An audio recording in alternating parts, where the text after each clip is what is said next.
친구들 반갑습니다. 동화로 성경 읽기. 오늘은 새나무 이야기 책을 가져왔습니다. 이 책은 엘레나 파스킬리라는 분이 쓰셨고요. 소피 윈드햄이라는 분이 그림을 그려주셨네요.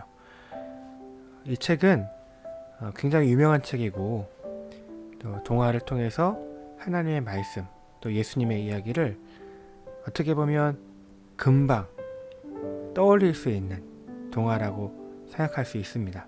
우리에게 친숙한 이야기가 여기에 담겨 있는데요. 고난주간을 맞고 있는 지금 이 나무의 이야기를 통해서 우리가 예수님의 고난과 죽으심과 부활하심에 대해서 다시 한번 생각해 볼 수 있는 시간이 되었으면 좋겠습니다. 옛날 옛적 언덕 위에 나무 새 그루가 있었어요. 봄이 왔어요. 새 나무는 하늘에서 내려온 빗물을 흠뻑 들이켰지요. 여름이 왔어요. 새 나무는 태양을 향해 푸른 잎들을 활짝 펼쳤어요. 가을이 왔어요. 강한 바람이 나뭇가지들을 세게 흔들었지요. 겨울이 왔어요. 나무들은 하얗고 포근한 눈이불을 덮고 잠이 들었답니다. 차가운 겨울밤, 하늘에는 별이 반짝이고 새 나무는 꿈을 꾸었어요. 첫 번째 나무가 이야기했어요. 내 꿈은 부자 나무가 되는 거야. 세상에서 가장 귀한 보석을 담는 상자가 되고 싶어. 두 번째 나무도 이야기했지요. 내 꿈은 힘센 나무가 되는 거야. 세상에서 가장 위대한 왕이 타는 배가 되고 싶어. 세 번째 나무는 산들바람에 살랑살랑 몸을 흔들며 가만가만 이야기했답니다. 내 꿈은 그냥 여기 있는 거야. 하나님이 계신 하늘과 가장 가까이 있고 싶어. 여러 해가 흘렀어요. 새 나무는 무럭무럭 자라났지요. 어느 날 나무꾼들이 도끼를 들고 언덕으로 올라왔어요. 나는 이제 부자 나무가 될 거야. 첫 번째 나무가 쿵 하고 쓰러지며 말했어요. 나는 왕에게 인사하러 갈 거야. 두 번째 나무도 소리쳤지요. 그러나 세 번째 나무는 눈물을 흘리듯 마른 잎들을 후두두둑 떨어뜨렸어요. 내 꿈은 이제 사라졌어. 나무는 땅 위에 쓰러진 채 울었어요. 첫 번째 나무는 목수 아저씨에게 갔어요. 목수는 나무를 톱질해서 널빤지로 만들고는 이리저리 짜 맞추었지요. 목수가 만든 것은 근사한 상자였어요. 그러나 그것은 보석 상자가 아닌 튼튼한 여물통이었지요. 여관 주인이 여물통을 가지고 와 마구간에 던져 넣었어요. 여관을 찾아온 많은 손님들은 지친 동물들을 마구간에 재웠지요. 여물통은 동물들의 밥그릇이 되고 말았답니다. 첫 번째 나무는 한숨을 푹 내쉬었어요. 이렇게 더럽고 캄캄한 곳에서 살아야 하다니 속상해서 눈물이 날 것 같아. 어느 날 밤 여관 주인은 동물들을 마구간 구석으로 옮겼어요. 갑자기 찾아온 한 남자와 여자의 쉴 자리를 만들기 위해서였어요. 그리고 친절한 손길로 가장 깨끗한 짚을 여물통에 깔아 주었답니다. 그리고는 갓난 아이를 여물통에 뉘었어요. 첫 번째 나무는 깨달았지요. 지금 이 순간 세상에서 가장 귀한 보석을 담는 상자가 되었다는 걸 말이에요. 두 번째 나무는 배에 짓는 목수에게 갔어요. 배 짓는 목수는 톱으로 쓱싹쓱싹 나무를 켜서 배 모양을 만들었어요. 그리고 매끄럽게 다듬고 틈을 메웠지요. 어부가 와서 배를 가져갔어요.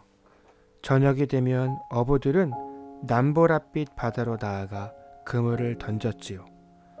그물을 끌어올릴 때마다 싱싱한 물고기들이 배를 가득 채웠답니다. 두 번째 나무는 실망했어요. 너무 피곤해. 이렇게 초라한 사람들이나 태우고 다녀야 하다니. 어느 날 밤 거센 폭풍이 불고 커다란 파도가 배를 향해 밀려왔어요. 그때였어요. 배 안에서 한 남자가 일어나 파도에게 소리쳤어요. 파도야, 잠잠해져라. 바다야, 고요해져라. 그러자 바다는 거짓말처럼 조용해졌지요.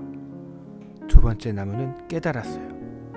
지금 이 순간 세상에서 가장 위대한 왕을 태운 배가 되었다는 걸 말이에요.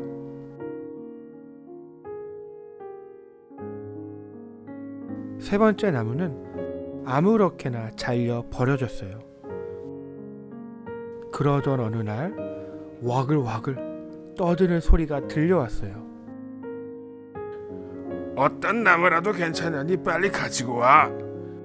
거친 손들이 나무를 움켜잡더니 십자가를 뚝딱뚝딱 만들었지요.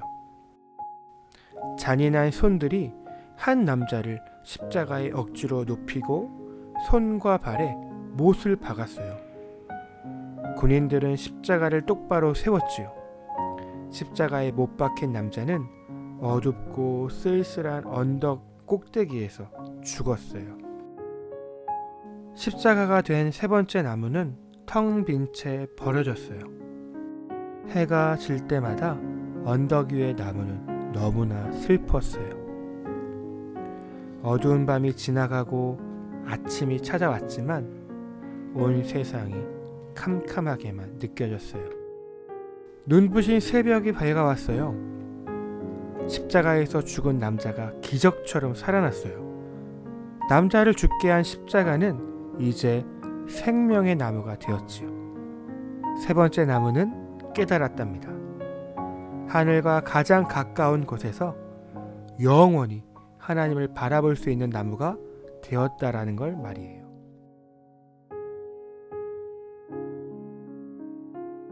새 나무 이야기는 꿈에 대한 이야기인데요. 새 나무는 각기 꿈이 있었지만 그 꿈대로 살아가지 못했어요. 오히려 꿈과 정반대로 살아가게 되었지요.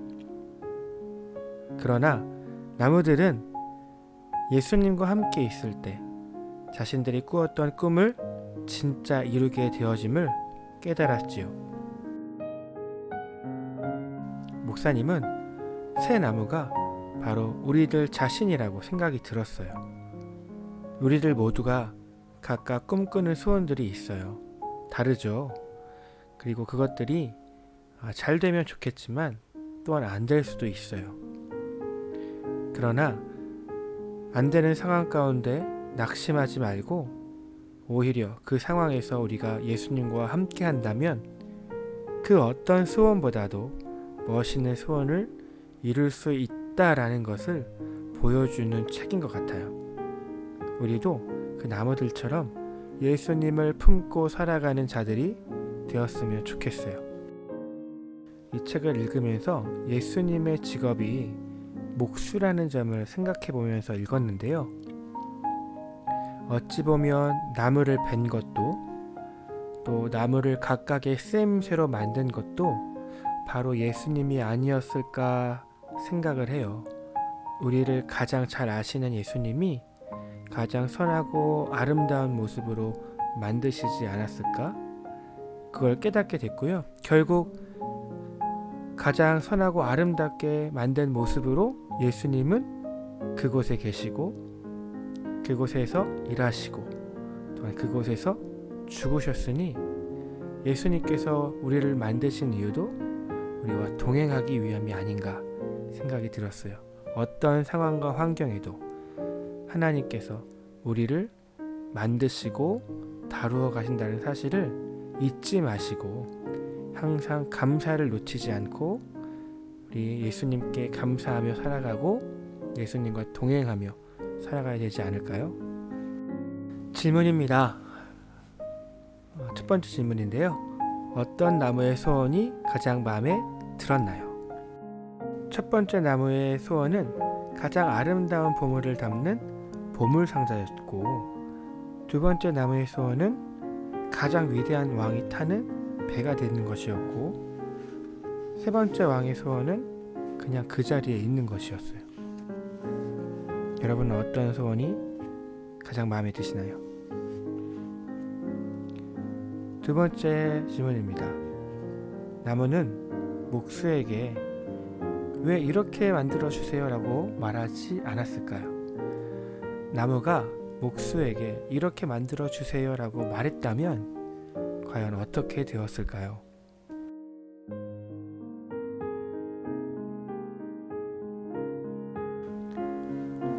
세 번째 질문입니다. 나무가 꿈을 이루지 못했을 때 왜 슬퍼했을까요?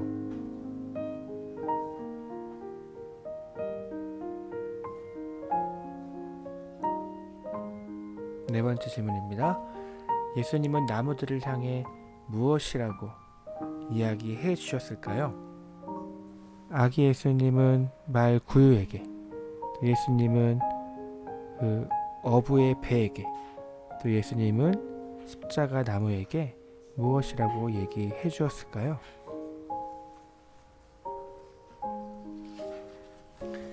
네, 마지막 말씀 읽고 마치겠습니다. 잠언 16장 9절 말씀인데요. 두 번씩 읽고 마치겠습니다. 시작. 사람이 마음으로 자기의 길을 계획할지라도 그 걸음을 인도하는 자는 여호와시니라. 사람이 마음으로 자기의 길을 계획할지라도 그 걸음을 인도하는 자는 여호와시니라. 기도하겠습니다. 하나님 감사합니다. 새나무 이야기를 통해서 우리를 만드시고 다루어 가시고 함께 하시는 주님을 알게 해주셔서 감사합니다.